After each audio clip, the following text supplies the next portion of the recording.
मैं आप लोगों से पूछना चाहता हूं कि 27 साल से तो भाजपा है यहाँ पे, उसके पहले कांग्रेस थी। कभी किसी भी पार्टी ने चुनाव के पहले, चुनाव के बाद, सरकार ने कभी आपसे ऐसे आमने सामने बातचीत करी आपकी समस्याएं जानने के लिए?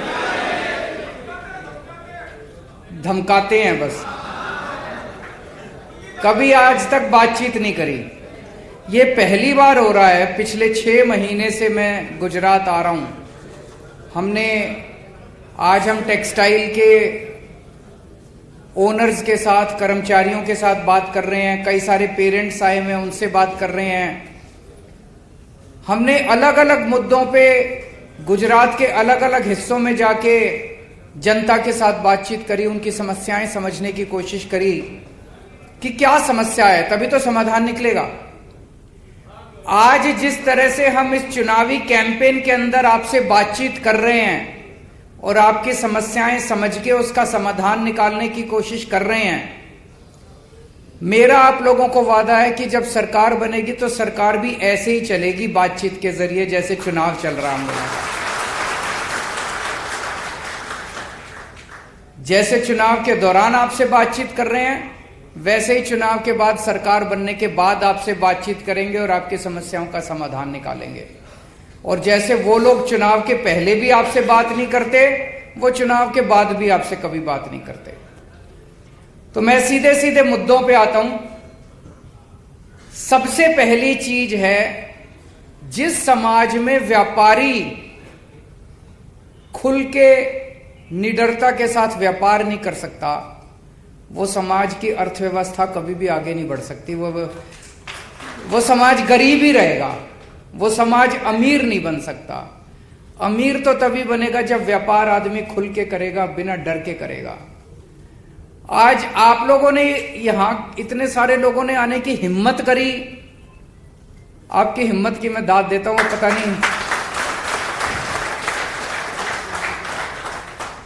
पता नहीं कितने आप में से कितने लोगों के नोटिस वोटिस आ जाएं, रेड वेड हो जाए, है कि नहीं है?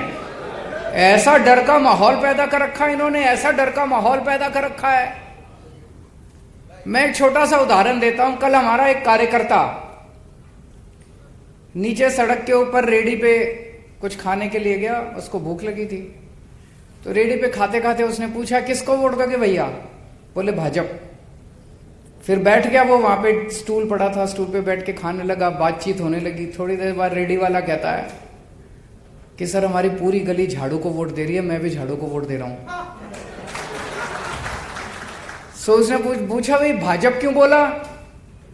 बोला सर आप शक्ल से भाजपा वाले लग रहे थे, मैंने सोचा मारोगे मेरे को। बताओ, एक आम आदमी गुजरात के अंदर ये नहीं बता सकता कि मैं इसको वोट दे रहा हूं कि उसको वोट दे रहा हूं। क्या डर का माहौल है गुजरात के अंदर। गलत तो नहीं कह रहा जी? मैं तो अब ये कह रहा हूं कि सड़क पे ये जो सर्वे करने वाली कंपनियां आ रही हैं पूछने लोगों से, जितने भाजपा बोल रहे हैं वो वोट झाड़ू को देने वाले हैं। और देख लेना, कुछ चमत्कार ही होने वाला है इस बार, परिवर्तन। तो सबसे पहले तो आपका डर खत्म करूंगा मैं। हमारी सरकार बनेगी, निडरता से काम करना, किसी से डरने की जरूरत ही नहीं है। किसी का कुछ छीन के खा रहे हैं क्या?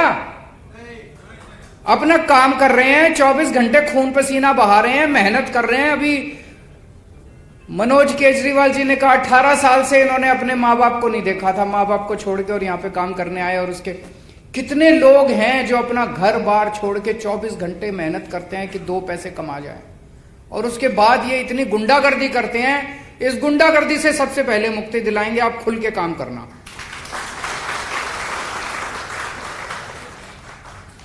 सम्मान देंगे आपको।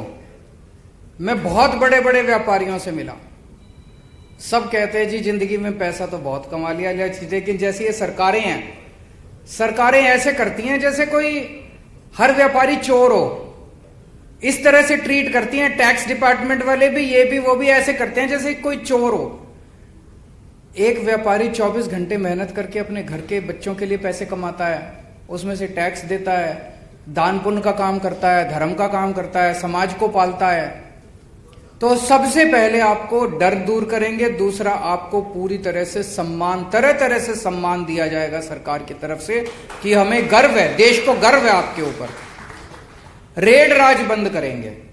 दिल्ली में बंद कर दिया रेड राज, कोई इंस्पेक्टर रेड मारने नहीं जाता, किसी डिपार्टमेंट का कोई इंस्पेक्टर किसी को नहीं भेजते हम। मेरा अपना ये मानना, ये जितने रेड मारने जाते हैं ये कोई व्यापारी से टैक्स लेने नहीं जाते, ये अपने लिए, अपना घर भरने के लिए जाते हैं, वसूली के लिए जाते हैं। आपको जान के ताज्जुब होगा जी, 2015 में दिल्ली में हमारी सरकार बनी, उस टाइम दिल्ली का 30,000 करोड़ का रेवेन्यू था। फिर हमने सारी रेड बंद कर दी। मेरे को कई अफसरों ने कहा जी ये रेड मत बंद करो, ये व्यापारी चोर हैं, ये टैक्स नहीं देंगे। मैंने कहा भरोसा रखो, व्यापारी खुद मन मर्जी से टैक्स देना चाहता है, वो चाहता है सरकार तंग ना करे। आज भाई साहब 75,000 करोड़ का रेवेन्यू हो गया मेरा 7 साल के अंदर बिना रेड के। तो आपकी सारी रेड बंद, कोई इंस्पेक्टर आपको तंग करने के लिए नहीं आएगा। चौथी चीज जो सबसे ज्यादा अब निकल के आई कि पैसे की धोखाधड़ी, माल ले जाते हैं और पैसा नहीं आता, पूरा का पूरा पैसा लुट जाता है, पैसा फंस जाता है। बहुत सारे ऐसे किस्से मैंने सुने हैं कि ऐसी कई पार्टियां आई, 4-5 महीने तो अपनी गुडविल बना लेती हैं मार्केट में, पहले 2 करोड़ का काम किया, फिर 4 का किया, और फिर एकदम से 20 करोड़ का काम करके और सारा सामान लेके और गायब हो जाती है मार्केट से। होता है कि नहीं होता ऐसे? और कई लोग इस तरह से डूब चुके, उनका सारा पैसा फंस चुका। इसके लिए स्पेशल कानून लेके आएंगे, आपको प्रोटेक्शन देंगे इसके खिलाफ। अभी 1-2 सुझाव तो आए कि उसमें क्या होना चाहिए। आपकी एफआईआर भी होगी, आपको परेशान भी नहीं करेंगे, और केवल कोरी एफआईआर से आपको अंत पंत में, आदमी को एफआईआर थोड़ी चाहिए, अंत पंत में तो अपना पैसा चाहिए वापस, है ना? तो एफआईआर भी होगी और पैसा भी वापस दिलाएंगे आपको आपका। और ये पेमेंट की प्रॉब्लम केवल सूरत की या गुजरात की नहीं है, पूरे देश की है। जितने व्यापारी हैं, मैं तो व्यापारी समाज से आता हूं, जितने व्यापारी हैं सब इस पेमेंट की प्रॉब्लम से जूझ रहे हैं। मैं समझता हूं गुजरात के लोगों के साथ मिलके, सूरत के लोगों के साथ मिलके एक नया ऐसा कानून लेके आएंगे जो शायद पूरे देश को एक दिशा दिखाएगा, पूरे देश के लिए इस समस्या का समाधान निकल सकता है। आज व्यापारी के सामने सबसे बड़ी समस्या पेमेंट की धोखाधड़ी की है। इसके लिए सख्त कानून बनाएंगे और आपकी पेमेंट आपको दिलाएंगे। 5वीं चीज, सूरत को गुजरात का नहीं पूरे देश का गारमेंट हब बनाएंगे। एक नया इंटीग्रेटेड टेक्सटाइल पार्क बनाया जाएगा जो पूरी तरह से एक्सपोर्ट ओरिएंटेड होगा। उसमें आपको तरह तरह की सुविधाएं दी जाएंगी। सुविधाएं सरकारी तौर पे इन द सेंस की, मान लो टैक्स ब्रेक्स हैं, टैक्स इंसेंटिव्स है, वो भी दिए जाएंगे, और सारी फैसिलिटीज भी बना के देंगे। अभी मेरे को पता चला मल्टी स्टोरीड बिल्डिंग्स में आप काम करते हैं, वहां ना पानी है ना सीवर है, बुरा हाल है आप लोगों का। इसको सारे को मॉडर्नाइज करेंगे, पूरी सारी समस्याओं का समाधान निकालेंगे। आपको पानी भी देंगे, सीवर भी देंगे, बत्ती भी देंगे, सस्ती बत्ती भी देंगे, सारी सुविधाएं दी जाएंगी ताकि हजारों बच्चों को रोजगार मिल सके, खूब प्रोडक्शन हो सके और देश को डॉलर के रूप में एक्सपोर्ट इनकम भी हो सके। छठा, एमएसएमई का बेनिफिट आप लोगों को नहीं मिलता। आप अगर लोन लेने जाते हो तो कोलेटरल मांगा जाता है, तो एक तो सबको एमएसएमई का बेनिफिट भी दिलाएंगे, और अभी जो 25 लाख रुपए की लोन की लिमिट है उसको 1 करोड़ रुपए लोन की लिमिट किया जाएगा।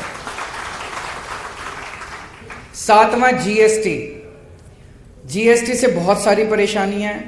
जीएसटी के रेट से परेशानी है, उसको हम केंद्र सरकार के साथ उठाएंगे। और जीएसटी को लागू करने में बहुत ज्यादा दिक्कतें हैं, उसको सिंगल विंडो बना के इसको, वो हमारे हाथ में है। जीएसटी के रेट तो केंद्र सरकार के हाथ में है, लेकिन जीएसटी का एडमिनिस्ट्रेशन जो है यहाँ पे लोकल लेवल पे, वो हमारे हाथ में है। उसको सिंप्लीफाई करेंगे ताकि आप लोगों को जीएसटी को लागू करने में किसी भी तरह की कोई दिक्कत है, परेशानी है, भ्रष्टाचार है, उसको खत्म किया जा सके। 8वीं, बेसिक इंफ्रास्ट्रक्चर दिया जाएगा, जो अभी मैंने कहा आप लोगों का बिजली, पानी, सीवर, ये सारा इसका इंतजाम किया जाएगा। 9वां, बिजली के रेट बहुत ज्यादा हैं, इसको बिजली के रेट आप लोगों के लिए सस्ते किए जाएंगे। और 10वां, दिल्ली में हमने नया एक्सपेरिमेंट किया, door step delivery of services. जितनी भी सरकार की सर्विस है, आपको ये जान के ताज्जुब होगा, दिल्ली में हमने कई सारे सरकारी महकमों में ताला लगा दिया है कि अब यहां आने की जरूरत नहीं है। हमने एक नंबर दे दिया 1076, ये दिल्ली से ही काम करता है, ये यहां से काम नहीं करेगा। आपको दिल्ली सरकार से कोई भी काम हो, आपको कोई लाइसेंस लेना है, आपको किसी भी तरह का काम है, आप 1076 पे फोन करो, वहां से आवाज आती है जी आपको क्या काम है, आप अपना काम बता दो। फिर वो कहता है जी आपको, आपका ये काम करने के लिए मैं आपके घर कितने बजे आऊं।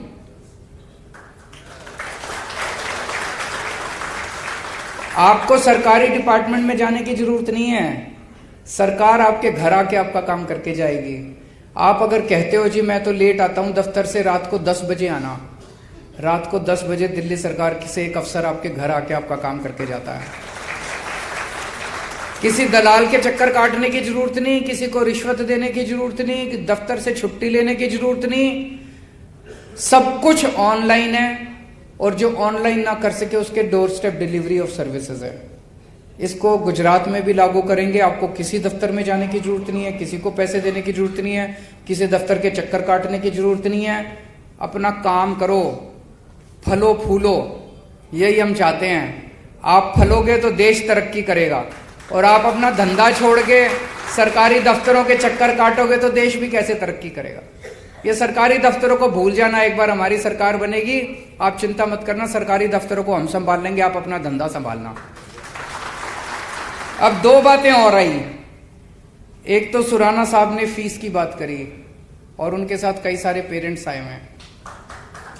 आपकी बात बिल्कुल सही है सुराना साहब, सारे स्कूल खराब नहीं है प्राइवेट, लेकिन अधिकांश स्कूलों ने गुंडागर्दी मचा रखी है, बहुत ज्यादा गुंडागर्दी मचा रखी है। कानून के मुताबिक कोई भी स्कूल, जितने स्कूल होते हैं ना, ये कानून के मुताबिक चैरिटेबल ट्रस्ट होते हैं, ये उससे कमाई नहीं कर सकते। कोई भी स्कूल आपकी फीस से कमाई नहीं कर सकता, प्रॉफिट नहीं कमा सकता। हमने दिल्ली में, हमारी सरकार बनी, हमने दिल्ली के सारे स्कूलों का ऑडिट करवाया, फाइनेंशियल ऑडिट। और आपके जान के ताज्जुब होगा, नाम लेना तो ठीक नहीं है, लेकिन अपने मन में सोच लेना, देश के जितने बड़े से बड़े नामी गिरामी स्कूल हैं, किसी के पास 40 करोड़ की एफडी, किसी के पास 60 करोड़ की एफडी, पैसे कमा एफडी करा के बैठे हैं, उससे इंटरेस्ट पे इंटरेस्ट कमाए जा रहे हैं, और आपके बच्चों की फीस पे फीस बढ़ाए जा रहे हैं। ये तो गैर कानूनी था। आपको यह भी जान के ताज्जुब होगा, हमारी सरकार जब ऑडिट खत्म हो गया, कई स्कूलों से हमने एफडी तुड़वाई और बच्चों की कई सालों की फीस वापस करवाई। ये कोई चमत्कार से कम नहीं था। आज तक इतने बड़े बड़े स्कूल, आप मन में जो भी स्कूल सोच सकते हो सोच लो, उन स्कूलों ने अपने बच्चों की पेरेंट्स के अकाउंट में पैसे वापस करे हैं। ऐसा हुआ है इस देश के अंदर, नहीं तो कौन स्कूल वापस करता है पैसे। कभी लाइब्रेरी फीस, कभी डेवलपमेंट फीस, कभी पिकनिक फीस, कभी ढिमका फलाना ढिमका फीस पे फीस लेते रहते हैं ये लोग। तो एक ये करा, और उसके बाद हमने ये कर दिया, भाई कोई भी फीस अगर बढ़ानी है तो आप सरकार से परमिशन लोगे। 7 साल से दिल्ली में किसी स्कूल को फीस नहीं बढ़ाने दी हमने आज तक।